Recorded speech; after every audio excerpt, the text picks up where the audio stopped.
halo semuanya, apa kabar? Semoga kalian semua dalam keadaan sehat selalu ya. Amin, amin ya rabbal alamin.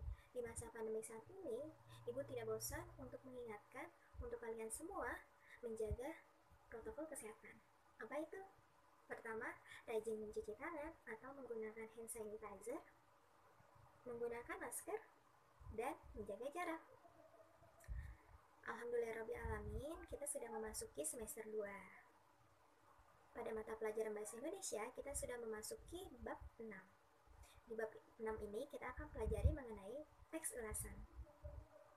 Apa sih tujuan dari mempelajari teks ulasan ini? Pertama, mengidentifikasi informasi pada teks ulasan. Kedua, menelaah struktur kebahasaan teks ulasan. Ketiga, menceritakan kembali isi teks ulasan.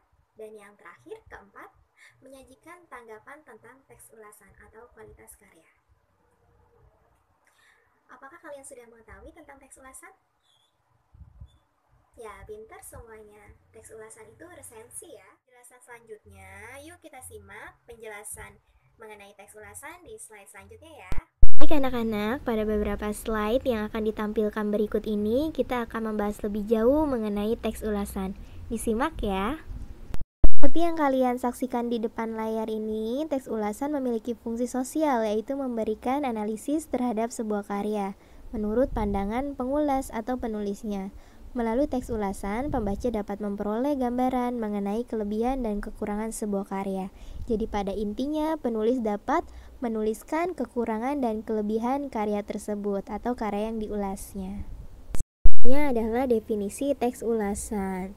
Teks ulasan adalah suatu teks atau tulisan kritis yang disusun berdasarkan hasil analisis yang meliputi penilaian, pengamatan, pertimbangan, dan pemeriksaan secara terperinci terhadap suatu karya, baik itu fiksi maupun non-fiksi, seperti buku, novel, puisi, cerpen, film, drama, atau teater.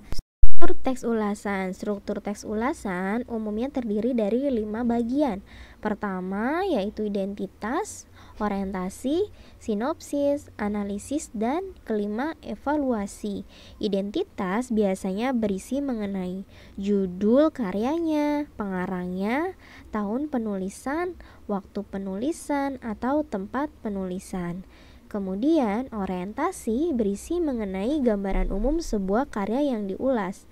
Kemudian, yang ketiga, sinopsis biasanya berisi mengenai paparan atau peran pandangan penulis terhadap karya yang diulasnya atau ringkasan cerita dari karya tersebut.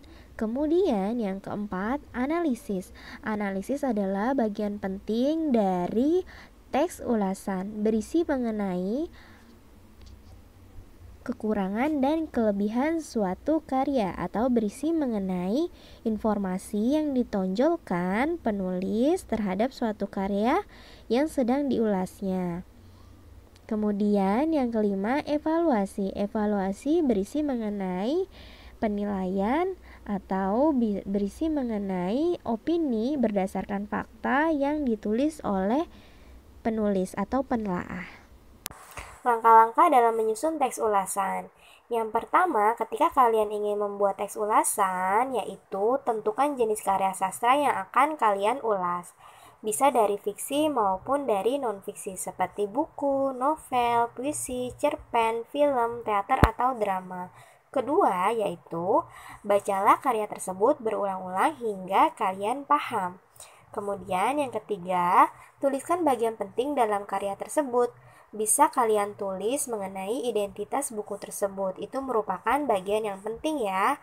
Kemudian yang keempat, buatlah kerangka teks ulasan berdasarkan bagian struktur teks yang telah diketahui. Sebelumnya kita telah mempelajari struktur teks ulasan, yaitu identitas, orientasi, sinopsis, analisis, dan evaluasi. Yang kelima yaitu kembangkan garis besar bagian-bagian ke dalam beberapa paragraf. Kalian bisa menuliskan informasi yang menonjol dari karya tersebut Kemudian kalian juga bisa menuliskan pandangan atau opini kalian terhadap karya tersebut. Bisa juga kalian menulis kekurangan atau kelebihan karya tersebut. Dan yang keenam serta ketujuh adalah tuliskan pendapat tentang karya tersebut dan jangan lupa cantumkan identitas karya tersebut. Beberapa hal penting dalam menceritakan kembali isi teks ulasan yang harus kalian perhatikan.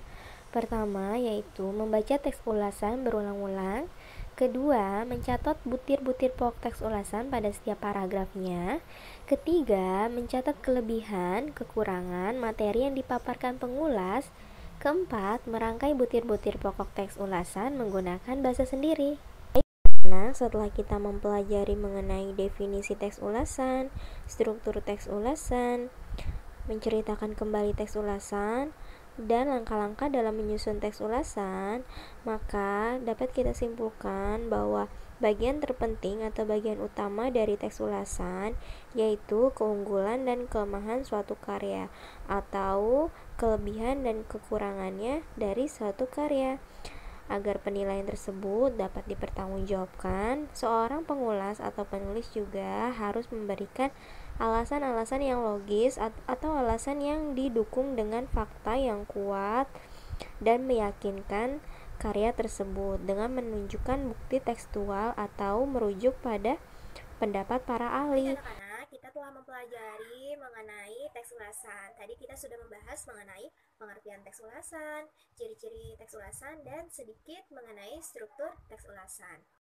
Untuk melatih kalian belajar di rumah, Ibu akan memberikan hadiah, yaitu berupa tugas. Kalian mencari sebuah teks ulasan, kalian bisa mencari mengenai puisi, drama, film, novel, cerpen, atau karya lain sebagainya.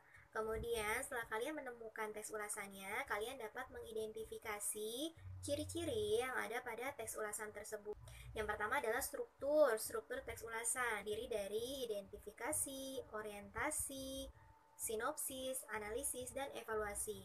Kalian bisa menemukan bagian-bagian yang terdiri dari struktur teks ulasan tersebut.